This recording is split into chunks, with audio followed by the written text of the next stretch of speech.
Welcome to the Mindfulness Meditation Podcast presented by the Rubin Museum of Himalayan Art, a global museum dedicated to bringing greater awareness and understanding of Himalayan art to people around the world.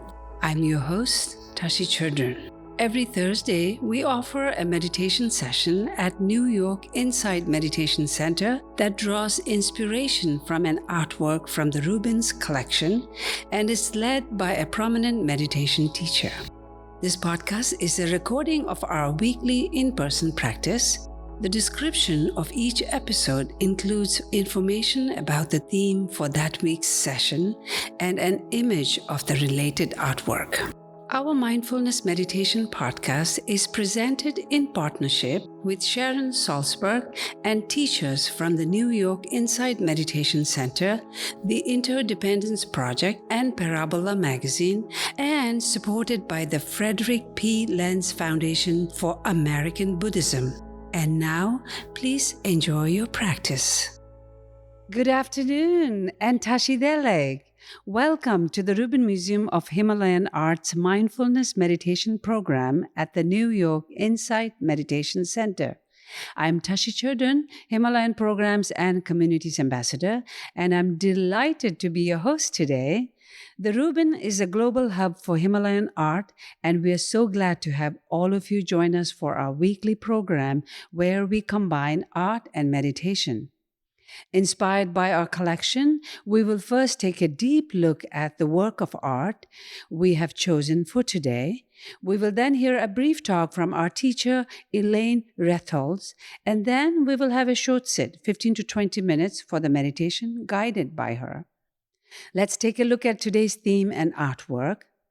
The artwork for today's session that is handpicked by our teacher is this beautiful tanka of 10 Shamar Mipam Chudup Gyatso, origin Kham province, eastern Tibet, dated late 18th to early 19th century, mineral pigments on silk, and it's about 35 into 25 into 22 inches. And this is a painting called Tanka, mineral pigment on cloth. The theme this month is gratitude, and the connection to the theme, this painting features offerings in the foreground. It's a potent visual reminder of the importance of being in a state of gratitude. And this beautiful tanka is a powerful portrait of the 10th Shamarpa, Mipam Chudup Gyatso, who lived from 1742 until 1792. Shamar in Tibetan word basically means red hat. He wears a red hat, and it's from the Kajuk school of Tibetan Buddhism, which came sometime around the 11th century. And the Shamar wearing a red hat also holds a vajra and bell in front of his chest. On the table in front of him, additional ritual implements are carefully laid out. Above the teacher, there is a small image of the red Buddha Amitabha, known as Sanje Öpa Me in Tibetan, above a bank of clouds. In the foreground, a kneeling monk holds a plate representing an offering of the universe. This encapsulates expressing gratitude. And so let's bring on our teacher for today. Our teacher is Elaine Retholtz. Elaine has been studying and practicing the Dharma since 1988. In addition to teaching Dharma at New York Insight, she's a certified mindfulness-based stress reduction teacher and a certified MBSR teacher trainer. She's deeply interested in helping students integrate mindfulness into daily life. Elaine is committed to deepening her own understanding of issues of diversity and the way racial conditioning in the United States affects all of us, both as individuals and in relation to the institutions we are a part of, including New York Insight. Elaine, thank you so much for being here, and please help me in welcoming Elaine Retholtz.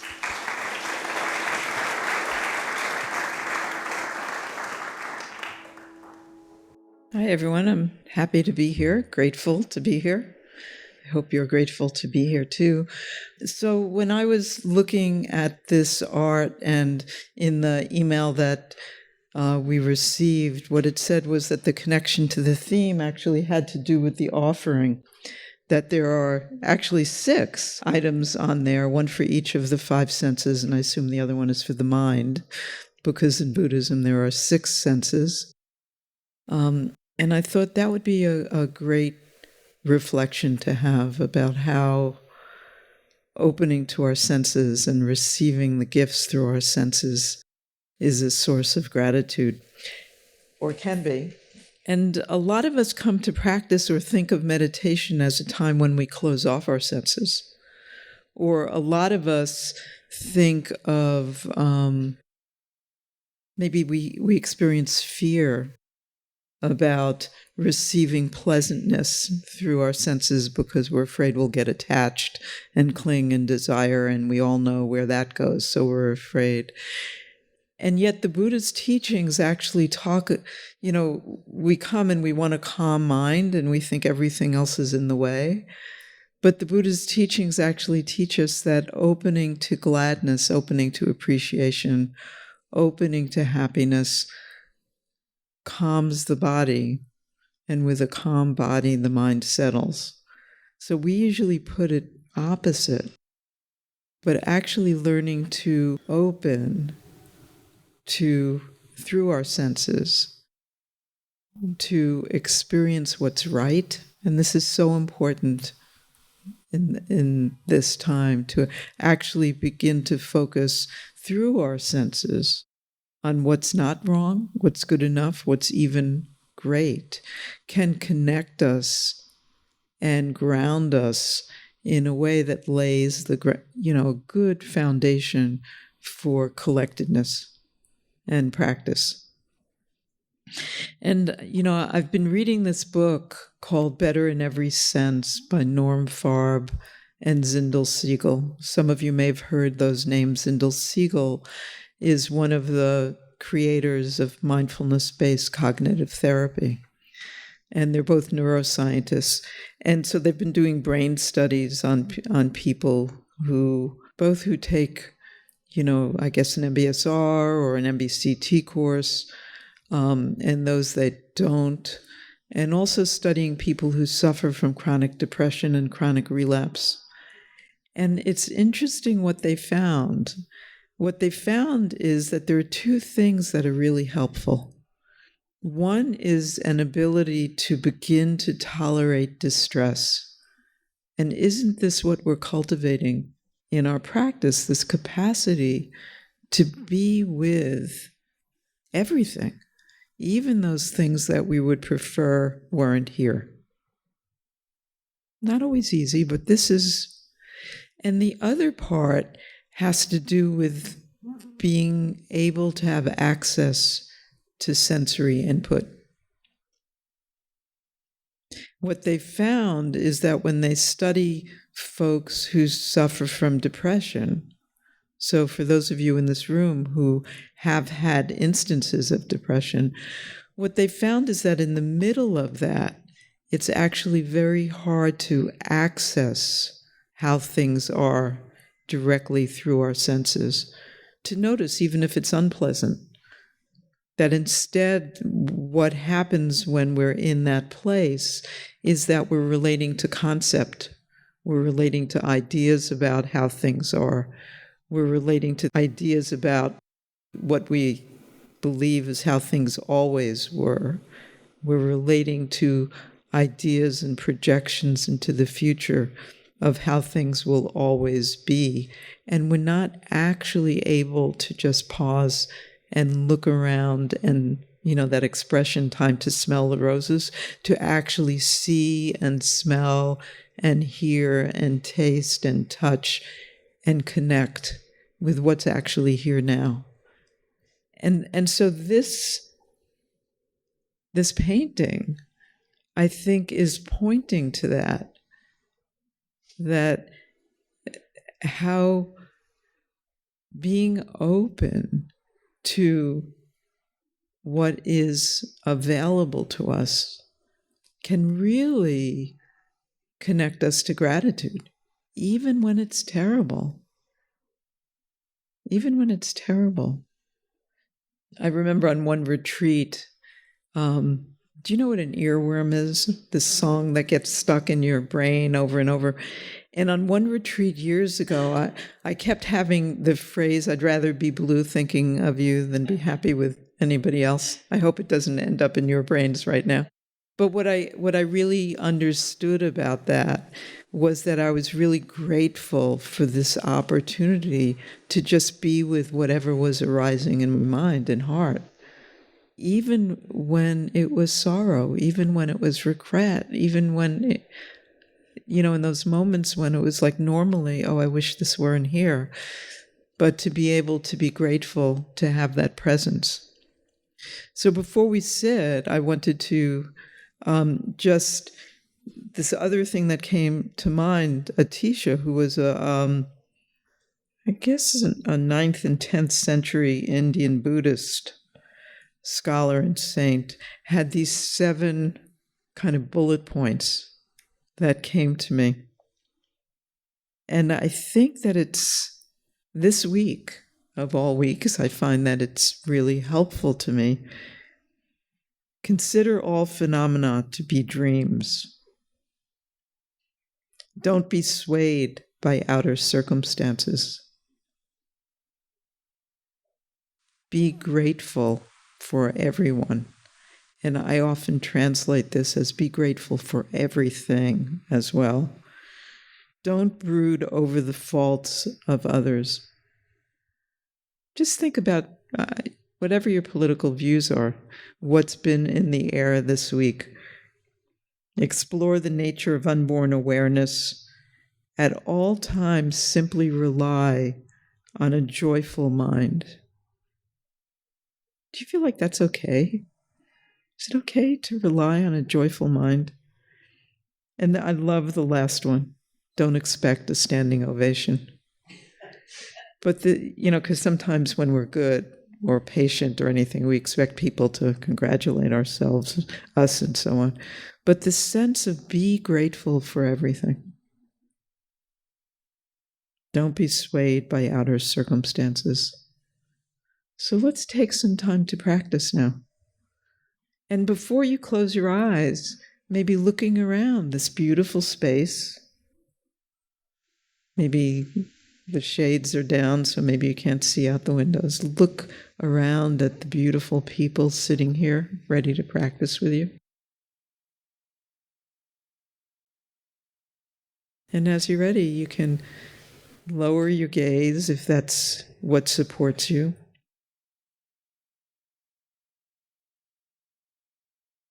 And we have this proprioceptive sense, this sense of where the body is in space. And just pausing, and can you just sense the body in whatever posture it's in now? And is it possible to cultivate some gratitude for this capacity to actually know the position of the body? We take it for granted, but it's so crucial.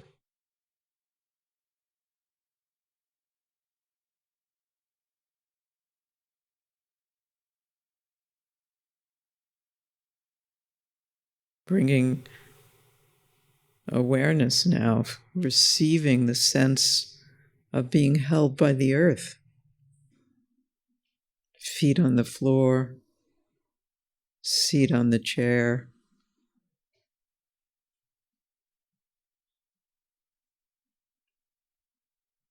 This sense of weight and gravity that we often take for granted. It might seem silly, but just noticing the sense of weight and being held by the earth.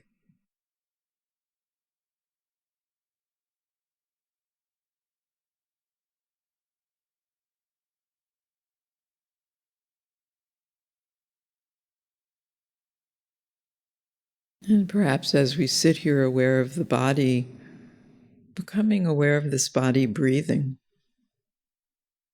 the sensations of the breath.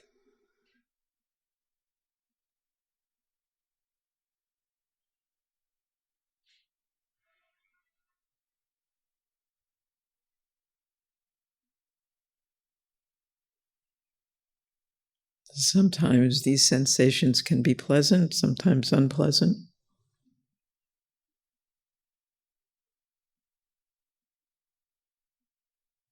Often we take the breath just for granted.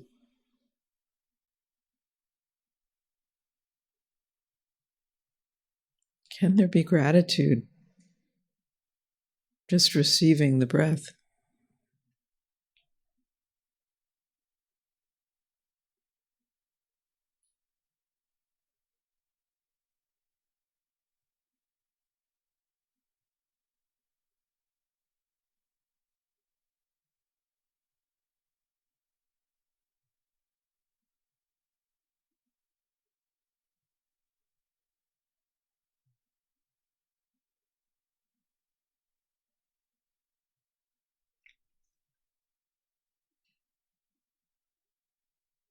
And in these moments, in those moments when you may notice that your attention has moved, can there be a pause, and can there actually be gratitude for this practice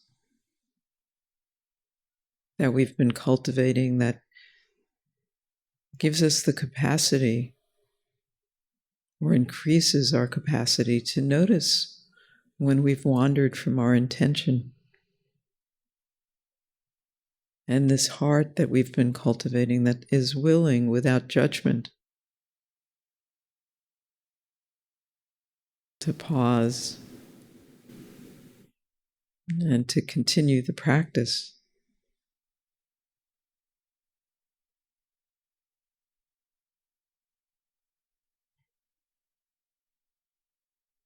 This capacity of the mind to be aware.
And perhaps if you'd like to, foregrounding the experience of hearing now,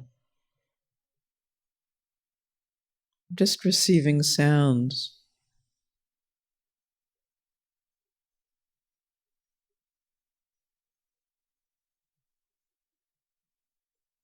They can be very subtle.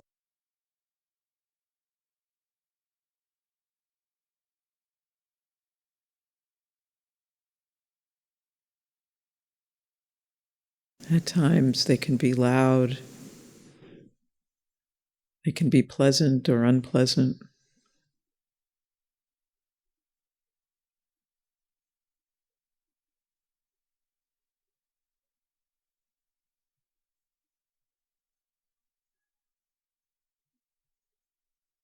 Having a receptive awareness.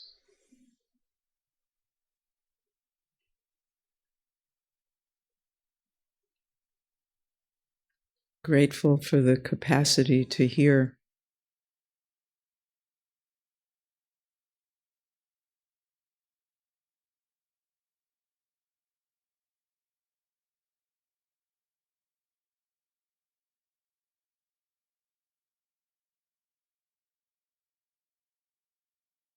And so as we practice together, grounded in the body,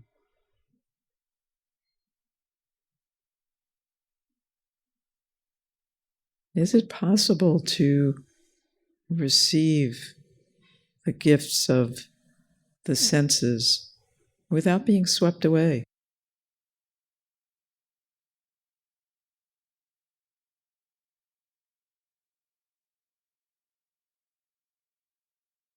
Sensations of the body, of the breath.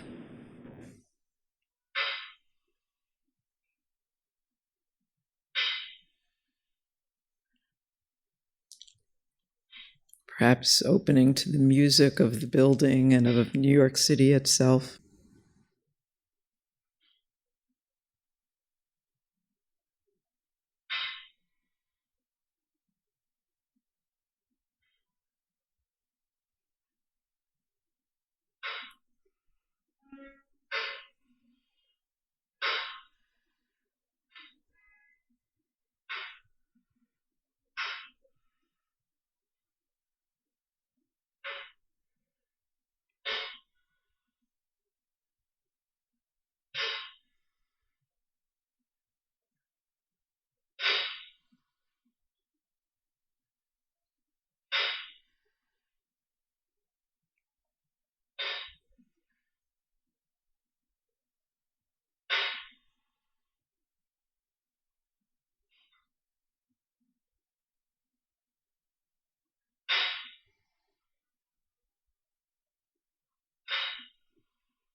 There's also the interoceptive sense, our capacity to sense what is transpiring within us, how our emotions are held in the body. Even when there's hunger or thirst.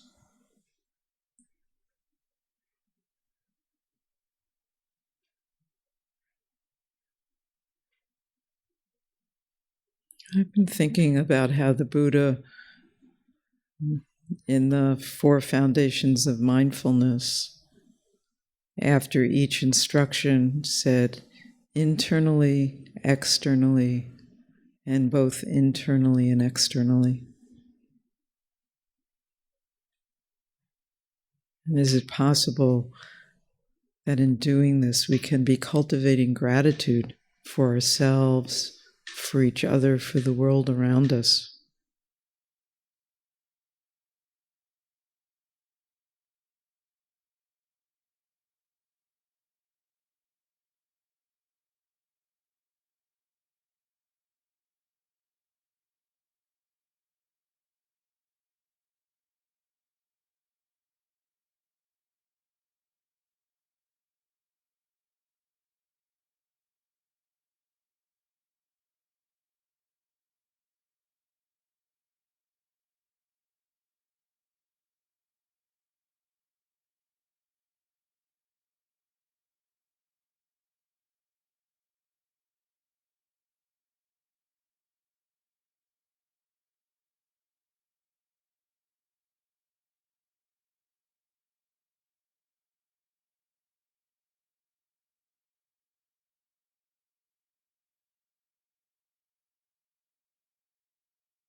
Grateful for everyone.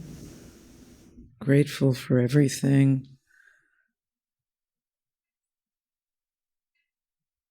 For me, this invites the question, what is practice right here, right now, in this moment, in this situation?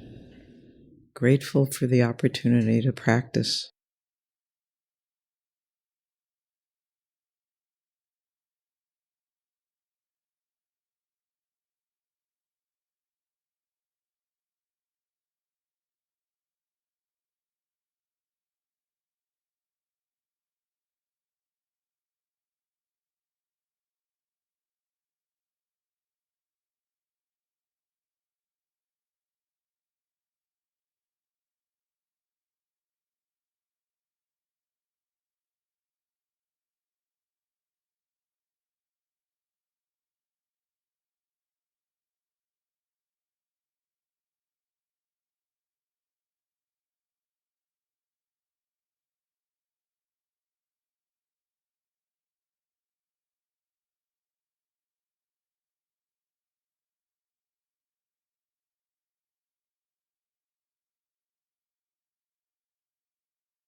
Thank you for your practice. There's an image in one of the suttas when the Buddha was talking about this precious life of the likelihood of having a human birth, and I'm going to get it wrong, but it's like this turtle that comes up for air once every, 10,000 years, and there's a round tube floating somewhere in the middle of these vast oceans, and the chance of being born as a human is equivalent to the chance of that turtle one time when it rises, putting his neck through that ring. And there was a time early in my practice life when I would actually question, is this life precious? And maybe it's because I've gotten older, but also I think practice and opening to seeing and sensing what's around us can really open us to that sense of the preciousness of this one life in this time that we're sharing. So I'm glad to be sharing it with you. Thank you.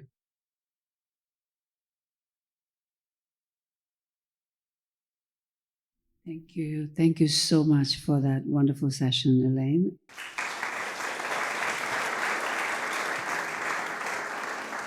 That concludes this week's practice. To support the Rubin and this meditation series, we invite you to become a friend of the Rubin at rubinmuseum.org/friends.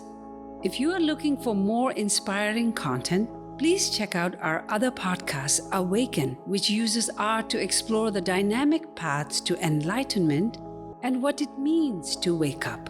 Season 4, hosted by Isabella Rossellini, delves into the Buddhist concept of attachment and explores how the practice of letting go can transform our experience of the world. Available wherever you listen to podcasts. And to learn more about the Rubin Museum's work around the world, visit rubinmuseum.org. Thank you for listening. Have a mindful day.